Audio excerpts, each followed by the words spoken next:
ඉතින් ඔන්න අද එපිසෝඩ් 13 එක අරගෙන ආවා. ඉතින් කලින් එපිසෝඩ් එක ඔයාලට මතක ඇති අපි ෆ්ලෑෂ් ටීම් එක ගැන ගත්තා. සිකේඩා විදුව රේස්කියෝ දුවේ සැටලයිට් එක කොටසක් ඉර වෙලා තියෙනවා කියලා. සහ ඒකෙන් එයාව පාලනය කරනවා කියලා. හරි එහෙනම් අපි ඉක්මනට යමු එපිසෝඩ් 13 එකට. මගේ නම් බැරි එලන්. මං තමයි මචං ජීවිතේ මතර ඉන්න වේගවත්ම කෙනා. පිටිත ලෝකෙට මම සාමාන්‍ය අපරාධ පරීක්ෂකයෙක්. ඒත් ස්ටාර් ලැබ් එකේ මගේ යාළුවොත් එකතු වෙලා මම අපරාධ වලට එරෙහිව සටන් කරනවා. අනාගතයෙන් ආපු මගේ දුව නෝරා වර්තමානයේ විනාශ කිරීමත් එක්ක හිතපොත් නැති කරදර ගොඩකට අපිට මුහුණ දෙන්නලා තියෙනවා. ඒත් ඉතින් ඒ හැම දෙයක්ම නවත්තන්න තරම් වේගවත් කෙනෙක් ඉන්නේ මං විතරයි. මම තමයි ෆ්ලෑෂ්. ඉතින් මේ එපිසෝඩ් එක පටන් ගන්නෙම අපේ ෂර්ලොක් වේල්ස් නෝරාගේ රහස ගැන හොයමින් ඉන්න දර්ශනයකින්. ඒත් ඉතින් මේ වෙලාවේ මොහොත පිටියට අපේ නෝරත් මේක දකිනවා. ඉතින් මේක දැකපු ගමන් නෝරා ගිහින් ඒක රිවර්ස් ෆ්ලෑෂ්ට කියනවා. ඉතින් රිවර්ස් ෆ්ලෑෂ් මේක ආපු ගමන් කියනවා ඔව් හැමතැනම හැම දෙයක් පිටිපස්සෙම වේල්ස් කෙනෙක් නම් ඉන්නවා. ඒත් බය වෙන්න එපා. මොකද මේක වගේ තාත්තා තාමත් දන්නේ නෑ කියලා. මොකද ඉතින් හදිස්සියෙමත් එයා දැනගත්තා නම් එයා දැන්ටමත් මෙතනට ඇවිල්ලා මාව මරන්න හදයි කියලා. ඒත් ඉතින් නෝරා නම් මේ වෙලාවේ හොඳටම බය වෙලා තමයි ඉන්නේ. ඉතින් මේ වෙලාවේ ඊබොට් ටෝන් කියනවා අපි මේ වෙලාවේ හොයාගන්න ඕන මෙයාගේ දුර්වලතාවය කියලා. ඉතින් ඒක පාවිච්චි කරලා අපිට මෙයාව කොහොම හරි නොමග යවන්න පුළුවන් වෙයි කියලා. ඉතින් ඒත් එක්කම ටෝන් කියනවා මම දැනටමත් එයාගේ දුර්වලතාවය ගැන නම් දන්නවා. ඒක තමයි ආදරේ කියලා. ඉතින් ඒත් එක්කම නෝරා අහනවා හරි මම මොකද්ද කරන්න ඕන කියලා. ඉතින් ඊට පස්සේ අපිට පෙන්නන්නේ අපේ බැරි සහ අයිරිස්. ඉතින් අයිරිස් මේලා ඇත්තටම දුකින් තමයි ඉන්නේ. එයාගේ මැගසින් එක පටන් අරගෙන සතියක් ගියත් තාමත් ගොඩ දෙනෙක් එයාගේ මැගසින් එක කියවන්න කැමති නෑ කියලා. ඉතින් ගොඩ දෙනෙක් කමෙන්ට් කරලා තියෙනවා ඒක හරිම බෝරින් කියලා. ඉතින් අයිරිස් කියනවා බැරිට මේ බලන්න මං ඉස්සර ඩිවෝයි ගැන ලියද්දි හැම කෙනෙක්ම ගොඩක් ආසාවෙන් ඒ ආටිකල් කියෙව්වා. ඉතින් මෙයා මේ නොකිය කියන්නේ මෙයා සිකේරේන ආටිකල් ලියුවොත් අනිත් හැම කෙනෙක්ම ආයිමත් ආසාවෙන් ඒවා කියවයි කියලා. ඉතින් බැරි කියනවා හොඳයි එහෙනම් ඔයාලට මගෙනුත් උදව්වක් ඕනොත් අනිවාර්යෙන් මට කෝල් කරන්න කියලා. ඉතින් ඊට පස්සේ අයිරිස් මම දැන් මේවට පටන් ගත්තොත් හොඳයි කියලා එතනින් යනවා. ඉතින් ඊට පස්සේ අපිට පෙන්නන්නේ ස්ටාර් ලැබ් එකේ ඉන්න බැරි කේට්ලන් සහ රැල්ෆ්. ඉතින් මේ වෙලාවේ කේට්ලන් එයාගේ මිටාහිමන් කියෝ එක ගැන බැරිලට පැහැදිලි කරනවා. ඉතින් මේ වෙලාවේ කේට්ලන් කියනවා අපි කොහොම හරි සිකේරා ගෑඟට මේ මිටාහිමන් කියෝ එක ඇතුළත් කරත් ඒක ක්‍රියාත්මක වෙන්න අපිට ටික වෙලාවක් බලන් ඉන්න වෙනවා කියලා. ඒ කියන්නේ ඒ ක්‍රියාත්මක වෙනකන් අපිට සිකේඩව නවත්තලා තියාගන්න වෙනවා කියලා. ඒක ඉතින් එච්චර ලොකු කාලයක් නම් නෙවෙයි. විනාඩියක් වගේ පොඩි කාලයක්. ඒක ඉතින් විනාඩියක් වුණත් මේ සිකේඩව නවත්තලා තියාගන්න එක නම් එච්චර ලේසි වෙන්නේ නැහැ. ඉතින් ඒත් එකම රැල්ෆ් අහනවා මේ යන්න අපි ආව තප්පරයක් නවත්තලා තියාගන්න බොහොම අමාරුයි. ඉතින් ඒක නිසා කොහොමද අපි ආව තප්පර 60ක්ම නවත්තලා තියාගන්නේ කියලා. ඉතින් ඒත් එකම බැරි කියනවා මේ අහන්න අපි මේ දේ ගොඩක් ලං වෙලා ඉන්නේ. ඒ නිසා අපිට මේක අනිවාර්යෙන්ම කරන්න පුළුවන් කියලා. ඉතින් මේ වෙලාවේ කේට්ලන් කියනවා අපිට මේ දේ ලේසියෙන්ම කරන්න පුළුවන් විදිහේ මැෂින් එකක් තියෙනවා. ඉතින් ඒක තමයි වෑන් හෝන් ඉන්ඩස්ට්‍රීස් කියන කම්පැනි එකෙන් හදපු නියුරෝස්ටැටික්ස් ෆීල්ඩ් ජෙනරේටර් එක. ඉතින් මම මේකට දැන් ඉඳන් ලේසියට නියුරෝස්ටැටික්ස් එක කියලා කියන්නම්. ඒකින් නරකම දේ තමයි කේට්ලන් කියන විදිහට මේ වගේ මැෂින් කීපයක් හැදුවත් ඒ හැම එකම දැනටමත් හොරකම් කරලා කියලා. ඉතින් ඒත් එක්කම අපේ රැල්ෆ් කියනවා ඒක හොරකම් කරනවා මං හිතන්නේ මං දන්න මේක කොහෙද බලන්න ඕනි කියලා. ඉතින් මේ අතරේ අපේ නෝරා ෂර්ලොක් වේල්ස්වත් එක්කගෙන කොෆි ෂොප් එකකට එනවා. ඉතින් මේ අතරේ නෝරා ඒබොට් ටෝන් කියපු විදිහට මේ කොෆි ෂොප් එකේ තියෙන සමහර දේවල් තියෙන තැන ටිකක් වෙනස් කරනවා. ඉතින් ඒත් එක්කම නෝරා බිමින් තිබ්බ කොෆි කෝප්පයක් හැරෙනවා සහ ඒත් එක්කම ඒක පෑගෙන ගෑනු කෙනෙක් ලිස්සල වැටෙන්නේ අන්තිම අපේ ෂර්ලොක් වේල්ස් එයාව අල්ල ගන්නවා. ඔව් ඉතින් මේ ගෑනු කෙනා සාමාන්‍ය කෙනෙක් නන් නෙවෙයි. අපේ ෂර්ලොක්ට ගොඩක් විශේෂ කෙනෙක්. හරි ඔයාලට ඒක ඉස්සරහට තේරෙයි. ඉතින් මේ ගෑනු කෙනා තමන්ගේ ජීවිතේ බේරගත්තට කොෆි එකක් බොන ගමන් කතා කරමු කියලා කියපු නිසා අපේ ෂර්ලොක් වේල්ස් මේකට උඩින්ම කැමති වෙනවා. ඉතින් මේ අතරේ අපේ ෂර්ලොක් ඩිටෙක්ටිව් කෙනෙක් නිසා මෙයා දිහා බලලා මෙයාගේ පෞද්ගලික දේවල් ගොඩක් කියන්න පටන් ගන්නවා. ඉතින් මේ ගෑනු කෙනාට හරිම පුදුමයි තමන්ට එකපාරට මෙයාට මුණ ගැහුණු මිනිස්සයා කොහොමද මේ හැම දෙයක්ම දන්නේ කියලා. ඒත් ඉතින් මේ මෝඩයා ඕන්නේ දේවලුත් කියන්න ගිහිල්ලා මේ ගෑනු කෙනාට තරහ ගිහිල්ලා මෙතනින් යන්න යනවා. ඉතින් නෝරා මෙතනට ඇවිල්ලා කියද්දි ඇයි ඔයා වැඩි අවුල් කරගත්තේ කියලා ෂර්ලොක් නම් කියනවා. අපි ඔය අතෑරලා දාමු කියලා. මොකද ඉතින් මට මීට වැඩි ලොකු දෙයක් කරන්න තියෙනවා කියලා. ඉතින් නෝරා නම් කියනවා නෑ නෑ මම ඔයාට උදව් කරන්නම් කියලා. මොකද මටත් පේන විදියට නම් ඔයා යාට කැමතියි වගේ. ඔව් ඉතින් නෝරාටත් කොහොම හරි ඕන ෂර්ලොක්ගේ අවධානය මේ පැත්තට යොමු කරලා ෂර්ලොක් එයා ගැන හොයන එක කොහොම හරි නතර කරලා දාන්න. ඉතින් ඒත් එක්කම මේ මෝඩ ෂර්ලොක් කියනවා මං ඉතින් කොහොමද ඒකට බෑ කියන්නේ කියලා. ඉතින් මේ අතරේ රැල්ෆ් සහ බැරි එනවා රැල්ෆ් කියපුවර තැන හොයාගෙන. ඉතින් මෙයාලා මෙතන එක තැනකට ඇවිල්ලා හිට ගන්නවත් එක්කම එතනින් දොරක් වගේ දෙයක් ඕපන් වෙලා මෙයාලා පොළව ඇතුලේ තියෙන බ්ලැක් මාකට් එකකට වැටෙනවා. ඉතින් ඒත් එක්කම මෙයාලා ට්‍රැක් කරන ගමන් හිටපු කේට්ලන්ටත් මෙයාලගෙන සිග්නල් නැති වෙලා යනවා. ඉතින් ඊට පස්සේ මෙතන ඉන්න මිනිස්සු අපේ බැරි සහ රැල්ෆ්ට මිටා මාට්ටු දානවා සහ එතනට එන මෙයාලගේ ප්‍රධානිය වගේ කෙනෙක් මෙයාලගෙන් අහනවා තමුසලා කවුද එව්වේ කියලා. ඉතින් මෙලා රැල්ෆ් නම් කියන්නේ අපි වෙව්වේ බිග් රැෆ් කියලා එක්කෙනෙක්. අපිටවත් එක්ක ලොකු ගනුදෙනුවක් කතා කරගන්න තියෙනවා කියලා. ඉතින් ඊට පස්සේ බැරි සහ රැල්ෆ් මේ බ්ලැක් මාකට් එකේ පොඩ්ඩක් ඇවිදින්න එනවා. ඉතින් මෙලා බැරිට හම්බෙනවා CCPD ගේ ඇයට විරුද්ධව පාවිච්චි කරන්න හදපු ගන්ස් වගේක්. ඉතින් මේ ගොඩක් දරුණුයි කියලා දැනගන්න බැරි මෙතන ඉන්න මිනිස්සුගෙන් අහනවා මේ ඔක්කොටම ගාණ කීයද කියලා. ඒත් ඉතින් මේ මිනිස්සුර මෙලා බැරි ගැන සැක හිතිලා බැරිටත් නොපෙනින්නම එතන තිබුණු සිකියුරිටි ලාම් බටන් එකක් වගේ දෙයක් ප්‍රෙස් කරනවා. ඉතින් ඒත් එක්කම බැරිලට අර වෙලාවේ මෙටාමාන්චු දාපු තැන හිටපු අර ප්‍රධානිය වගේ කෙනා CCTV එකකින් බලාගෙන තමයි ඉන්නේ. ඉතින් මේ අතරේ අයිරිස් සිකේරි වැඩ කරන කර්මාන්තශාලාවේ ප්‍රධානියගෙන් අහනවා ඔයා මේ ඕලින් වය ගැන මොනවද දන්නේ කියලා. ඉතින් මේ මිනිස්සයා ඇත්තම කියන්න අකමැති වුණොත් අයිරිස් කියන නිසා මේකෙන් අපිට ගොඩක් මිනිස්සුන්ගේ ජීවිත බේර ගන්න පුළුවන් වෙයි කියලා මේ මිනිස්සයා ඕලින් වය ගැන දන්න දේවල් අයිරිස්ට කියනවා. ඉතින් ඊට පස්සේ අපේ බැරි සහ රැල්ෆ් එන්නේ ගෝල්ඩ් ෆේස් කියන මෙතන ප්‍රධානියව හම්බෙන්න. ඔව් ඉතින් මෙයාගේ නම තමයි ගෝල්ඩ් ෆේස්. ඉතින් මෙයාලා මේ වෙලාවේ නියුරෝස්ටැටිස් එක ගැන ගෝල්ඩ් ෆේස් එක කතා කරද්දී මෙතනට අර CCTV එකෙන් බැරි දිහා බලාගෙන හිටපු මිනිස්සයා ඇවිල්ලා ගෝල්ඩ් ෆේස්ට මොන හරි දෙයක් කියනවා. ඉතින් ඊට පස්සේ ගෝල්ඩ් ෆේස් රැල්ෆ්ට කියනවා මට වගේ පාර්ට්නර්ගෙන් මොකක් හරි අමුත්තක් දැනෙනවා කියලා. ඉතින් ඒත් එක්කම බැරි ගලට ගන්න එකක් කියලා මෙයා අහනවා තමුසේ ඇත්තරම කවුද කියලා.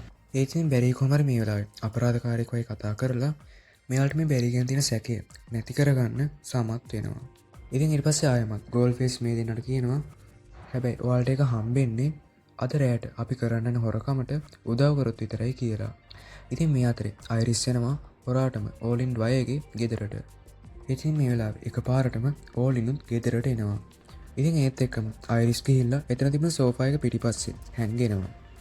ඉතින් ඊට පස්සේ අපිට අයමත් පෙන්වන්නේ අපේ ෂර්ලොක් උදව් කරන නෝරාව. ඉතින් මේ වෙලාවන උදව් කරනවා කියලා අපේ නෝරා ෂර්ලොක්ව අමාරුයි දාන වැඩක් තමයි කරලා තියෙන්නේ. ඉතින් මේ වෙලාවේ නෝරා කලින් ෂර්ලොක් වේල්ස් මැරි කරපු එයාගේ වයිෆ්ලා 5 දෙනාට කතා කරලා. ඉතින් ෂර්ලොක් නම් කියනවා හරි. ඒත් ඉතින් මේ වෙනකන් එයාලා කවුරුවත් දැනන් හිටියේ නෑ මම මොන පෘථිවියේද ඉන්නේ කියලා. ඔව් ඉතින් මං හැම කෙනෙක්ටම ගොඩක් ණයයි කියලා. ඔව් ඉතින් ඒත් එක්ක මෙතනට ෂර්ලොක්ගේ කලින් වයිෆ්ලා 5 දෙනාගෙන් 4 දෙනෙක්ම එනවා. ඉතින් මේ මිනිස්සයා 7 පාරක්ම මැරි කරලා තින්නේ එකම ගෑනු කෙනාව. ඒත් ඉතින් ලෝක 7කින්. ඉතින් ඊට පස්සේ මේ 4 දෙනාම අපේ ෂර්ලොක්ගෙන් එයාලගේ ණය ඉල්ලනවා. මේ වෙලාවේ මේ 4 දෙනාම අහිංසක ෂර්ලොක්ට හොඳටම බැනලා මෙතනින් යන්න යනවා. ඊට පස්සේ ඉතින් අවසානටම මේ හැම දෙයක්ම හොඳට මේ පාවෙලා අපේ ෂර්ලොකුත් එතනින් යන්න යනවා. ඉතින් ඊට පස්සේ අපිට ආයමත් පෙන්නන්නේ රැල්ෆ් සහ බැරිව. ඉතින් මේ වෙලාවේ අපේ බැරි කොල්ලනවා ටිකක් දුකින් තමයි ඉන්නේ. මොකද මෙයාලද රැයට මේ හොරකම් කරන්න යන්නේ හොස්පිටල් එකකින්. ඉතින් මෙයාලට හොරකම් කරන්න තියෙන්නේ මිනිසුන්ගේ අවයව ප්‍රින්ට් කරන මැෂින් එකක්. ඒ කියන්නේ මිනිසුන්ගේ අවයව කෘත්‍රිමව නිෂ්පාදනය කරන මැෂින් එකක්. ඒත් ඉතින් බැරි මේ වෙලාවේ කොහොම හරි අකමැත්තෙන් වුණත් එයාලගේ අවසාන බලාපොරොත්තුව හොඳ එකක් නිසා මේ වැඩේට කැමති වෙනවා. ඉතින් මේ වෙලාවේ ඕලින් ගෙදරින් අයිරිස් එතනින් පැනලා යන්න උත්සාහ කරත් එයා ගෙදර දොරගාවට යනකොටම මේක ඕලින් දකිනවා. ඒත් ඉතින් මේ වෙලාවේ ඕලින් හිතන්නේ නම් අයිරිස් එළියේ ඉඳන් තමයි ආවේ කියලා. ඉතින් ඒත් එකම අයිරිස් කියනවා මම මේ ගෙදර අයිතිකාරයව හොයාගෙනයි ආවේ කියලා. මොකද මම වාර්තාකාරිනියක්. ඉතින් ඒත් එකම සිකේඩ කියනවා ඔව් මම තමයි මේ ගෙදර අයිතිකාරයා රොබී කියලා. ඉතින් ඊට පස්සේ සිකේඩ අහනවා ඔයා මොනවා ගැනද වාර්තා ලියන්නේ කියලා. ඉතින් මේ වෙලාවේ අයිරිස් උත්තර දෙනවා ඔව් මම මේ ඔයාලත් ගෙදර ආවට තියෙන ජලකාන්දු වීම ගැන විස්තර වගේක් හොයනවා. මොකද ඒක මිනිස්සුන්ට ගොඩක් කරදරයක් වෙලා තියෙන්නේ. ඉතින් ඔන්න ඔය විදිහට එක එක බොරු ටිකක් කියලා අයිරිස් මේ වෙලාවේ කොහොම හරි ඕලින්ට සැක නොහිතන විදියට එතන හැසිරෙනවා. ඉතින් ඊට පස්සේ අපිට ආයමත් පෙන්නන්නේ කලින් වෙච්ච දේ ගැන ටිකක් දුකින් ඉන්න අපේ ෂර්ලොක් වේල්ස්ව. ඉතින් මේ වෙලාවේ එයාගේ කලින් වයිෆ්ලා කියපු දේවල් නිසා ෂර්ලොක්ගේ හිත හොඳටම රිදිලායි තියෙන්නේ. ඒත් ඉතින් මෙයාට උපදෙසක් විදිහට නෝරනම් කියන්නේ එකපාරටම පුදුපු ගමන් කාපි එකා කියන්නේ නැතුව පියවරෙන් පියවර හිමීට මේ වැඩේ කරන්න කියලා. ඉතින් මේ අතරේ බැරිට ඇතුළු අනිත් හොරු කණ්ඩායම එනවා එයාලා අතරට මංකොල්ල ගන්න යන හොස්පිටල් එක ඇතුළට. ඒත් ඉතින් මේ වෙලාවේ අපේ රැල්ෆ් කොල්ලා බැරිට බොරුවක් කියලා එයාලා ආපු ට්‍රක් එක ඇතුලේ බැරිව හිර කරලා එතනින් යන්න යනවා. ඔව් ඉතින් රැල්ෆ්ත් කැමති නැහැ අපේ බැරි කොල්ලා මේ නරක වැඩේ කරන්න උදව් කරනවට. මොකද ඉතින් ෆ්ලෑෂ් කියන්නේ මේ වගේ නරක වැඩ කරන කෙනෙක් නෙවෙයි. ඉතින් ඊට පස්සේ රැල්ෆ් අර කණ්ඩායමේ ප්‍රධානිව හම්බෙන්න යනවා සහ මේ ප්‍රධානිය අහනවා ඔයාගේ අනිත් එක්කෙනා කෝ කියලා. ඉතින් රැල්ෆ් කියනවා නෑ අපේ ට්‍රක් එකේ සාක්ෂි වගේක් ඉතුරුලා තිබ්බා. එයා ඒවා විනාශ කරන ගමන් තමයි ඉන්නේ කියලා. ඉතින් මේ අතරේ අපේ බැරි උත්සාහ කරනවා මේ ට්‍රක් එකෙන් කොහොම හරි එළියට යන්න. ඉතින් ඊට පස්සේ රැල්ෆ්ට අර මැෂින් එක හම්බ වෙනවා. ඉතින් ඒ වෙලාවේ එතන තිබුණ රෝගීන්ගේ පොතක් කියවන මෙයාගේ හිත වෙනස් වෙනවා. ඉතින් ඊට පස්සේ එයාත් එක්ක පානත් මනුස්සරත් පාරක් ගහලා මේ මැෂින් එක ආරක්ෂා කරන්න උත්සාහ කරත් ඒ වෙලාවෙන් මෙයාව මේ හොරු කණ්ඩායමේ ප්‍රධානියට අහු වෙනවා. ඒ ඉතින් මේ වෙද්දි අපේ බැරි කොල්ල නම් ට්‍රක් එක ඇතුලේ නැහැ. ඉතින් ඊට පස්සේ අපේ බැරි සහ රැල්ෆ් එකතු වෙලා මේ හොරු කණ්ඩායමේ අනිත් අයට පහර දෙනවා. ඉතින් මේ වෙලාවේ බැරිලට එයාලගේ අතේ තියෙන මෙටාමාන්ජු නිසා මෙයාලගේ සුපිරි හැකියාවන් නම් පාවිච්චි කරන්න විදියක් නැහැ. ඔව් ඉතින් සුපිරි බලයන් පාවිච්චි කරන්න පුළුවන් නම් මෙයාලා මෙහෙම නෑනේ. ඉතින් ඊට පස්සේ ආයමත් හොස්පිටල් එක ඇතුළට බැරි සහ රැල්ෆ් එතන ඉන්න අනිත් හොරු ටිකටත් වෙඩි තියාගෙන යනවා. ඉතින් අපේ රැල්ෆ් සහ බැරි එයාලගේ බලයන් නැතුව සටන් කරද්දිත් මාරම ලස්සනයි. ඒත් ඉතින් මේත් එක්කම බැරි සහ රැල්ෆ්ගේ මිටාමාංජු වලින් රතු පාට ලයිට් එකක් පත්තු වෙන්න පටන් ගන්නවා. ඔව් ඉතින් ඒත් එක්කම ගෝල්ඩ් ෆේස් මෙයාට අණ කරනවා දැම්ම හොඳ ළමයි දෙන්න වගේ අත් දෙක උස්සගෙන එළියට එනවා කියලා. ඉතින් මේ වෙලාවේ එකපාරටම බැරි සහ රැල්ෆ් මෙයාට වෙඩි තියුවත් මේ මනුස්සයර නම් එක ගාණක්වත් නැහැ. ඉතින් ඒ වගේම මෙයා හැදිලා තියෙන්නේ රත්තරන් වලින්. ඒ නිසා තමයි මෙයාට ගෝල්ඩ් ෆේස් කියලා කියන්නේ. ඉතින් ඊට පස්සේ අපේ බැරි සහ රැල්ෆ් මෙයාට ගහන්න උත්සාහ කරත් මෙයාගේ අකඩ වගේ ඇඟ නිසා මෙයාට සීරීමක්වත් වෙන්නේ නැහැ. ඒත් ඉතින් මේ අකඩයෙන් අවසානට අපේ බැරි සහ රැල්ෆ්ට නම් හොඳටම ගුටි ගන්න වෙනවා. ඉතින් මේ අතරේ මේ මනුස්සයා අපේ රැල්ෆ් මරන්න හදද්දී අපේ බැරි කොල්ලා මේ මනුස්සයාගේ අවධානය එයා දිහාවට අරගන්නවා. ඉතින් ඊට පස්සේ තරහ යන මේ මනුස්සයා එයාගේ රත්තරන් දාන් වලින් බැරිට පහර දෙන්න හැදුවත් ඒක ඉතින් ගිහලා වදින්නේ අපේ බැරි කොල්ලට නම් නෙවෙයි. එතන තිබුණ අධික විදුලියක් නිකුත් කරන මැෂින් එකකට. ඔව් ඉතින් මේ අධික විදුලි සැරේ හින්දා මෙයාගේ රත්තරන් ටික ඔක්කොම දිය වෙලා යනවා. ඒ කියන්නේ සම්පූර්ණයෙන්ම ඉතින් මෙයාව දිය වෙලා යනවා. ඒ ඉතින් මේ මනුස්සයාට සිහිය නැතිලා විතරයි. එයා තාමත් ඉන්නේ නම් පණ පිටින්.